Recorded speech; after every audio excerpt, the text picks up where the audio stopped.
এর পাশাপাশি একটা মসলা সারা বিশ্বের মুসলমানের জন্য বলছি, पूरी दुनिया के मुसलमानों के लिए ये बात है कि हिंदुस्तान से जितने गोश्त, गाय के गोश्त मुख्तलिफ ममालिक में भेजे जाते हैं, वो तुम न कहो। वो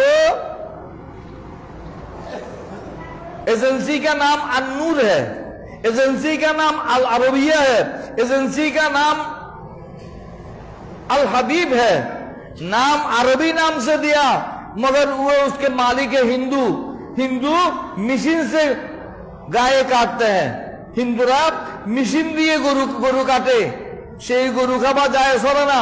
আমাদের প্রবাসীরা যারা দুবাই, আবুধাবি, সৌদি আরব, কাতার, বাহরাইন, মস্কট, কুয়েত বিভিন্ন দেশে আছেন এবং অন্যান্য দেশেও আছেন, আপনাদেরকে সতর্ক থাকতে হবে।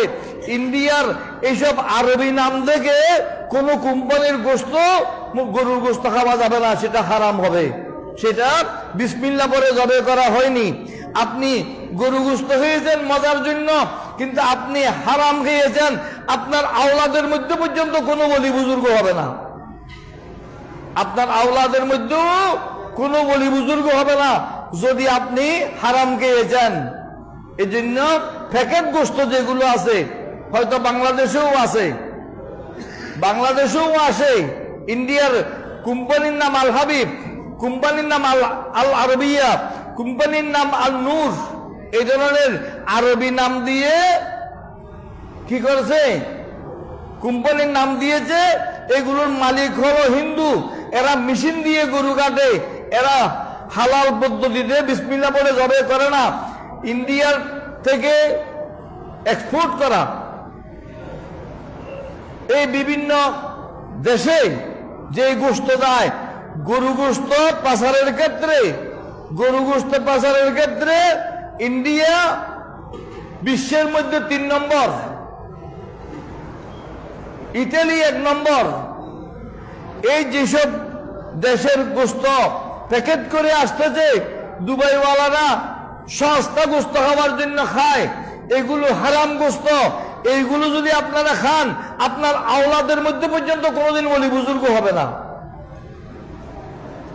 এটা আমি লম্বা করে বলতেছি না, সহজ কথাই হলো এই ইন্ডিয়ান এইসব কোম্পানিদের গোশত যেগুলো তারা লিখে দেয় হালাল হালাল হালাল, এখানে হালাল বলতেছে যে হালাল শব্দ লেখা আছে যে তারা মেশিন দিয়ে গরু কাটে।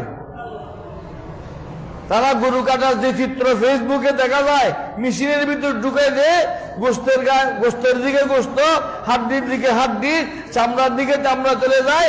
এগুলো বিসমিল্লাহ বলে জবাই করা হয় না, এই গোস্ত খাওয়া হারাম।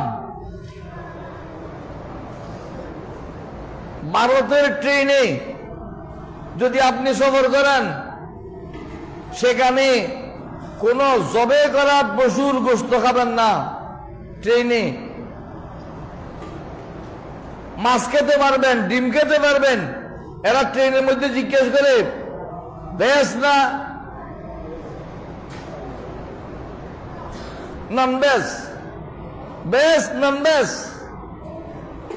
মানে আপনি কি ভেজিটেবল সবজি খাবেন না অন্য কিছু খাবেন? সবজির সাথে একটা ডিম দিয়ে ডিম খেতে পারবেন, কিন্তু গরুর গোশত কারণ ট্রেনে বিক্রি করে না। ছাগলের গোশত আছে, মুরগির গোশত আছে।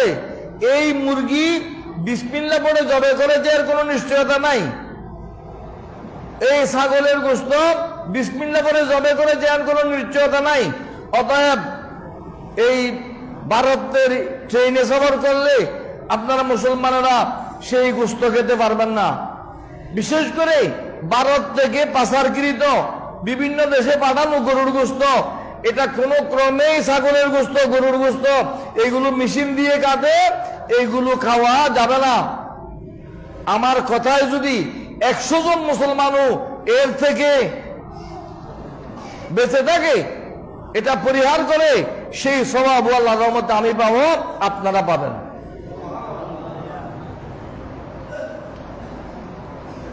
কেন? হাদিস শরীফের মধ্যে আছে আল হালালু বাইয়িনুন ওয়াল হারামু বাইনাহুম ওয়াল হারামু বাইয়িনুন, আল হালালু বাইয়িনুন ওয়াল হারামু বাইয়িনুন ওয়া বাইনাহুমা মুশতাবাহাত লা ইয়ালামুহুন্না কাসীরুম মিনান নাস। হালাল এটা স্পষ্টভাবে বলা আছে, হারাম স্পষ্টভাবে বলা আছে, মাঝখানে কিছু এমন আছে যেগুলো ডাউটফুল, সন্দেহভাজন। এটা হালাল কি হারাম সেটা সন্দেহ আছে। আপনাকে ছাগলের গোশত বলে দিতেছে, সেখানে কুকুরের গোশত বলে, নাউজুবিল্লাহ বলেন না।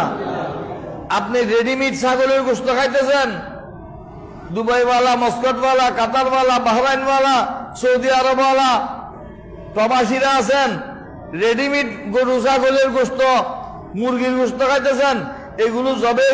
এগুলো কিভাবে জবে করা হয়েছে আপনি জানেন না। সেগুলোর নাম হলো মুস্তাবাহাত। মুস্তাবাহাত মানে সন্দেহভাজন, সন্দেহজনক, ডাউটফুল, অনিশ্চিত। এটা বিসমিল্লাহ বলে জবে করেছে, এটা নিশ্চিত নয়, অতএব সেগুলো খাওয়া যাবে না। বিশেষ করে ভারতবাসীরা যখন গরুর উপর এত জোর দিয়ে কোরবানি করতে দেবে না, তারা গোশত প্রচার করে কিভাবে? তাদের লজ্জা থাকা উচিত, সরকারের এবং পাবলিকের লজ্জা থাকা উচিত। তারা গরুর মাংস বিভিন্ন দেশে প্রচার করে, সেটা গরু হত্যা হয় না?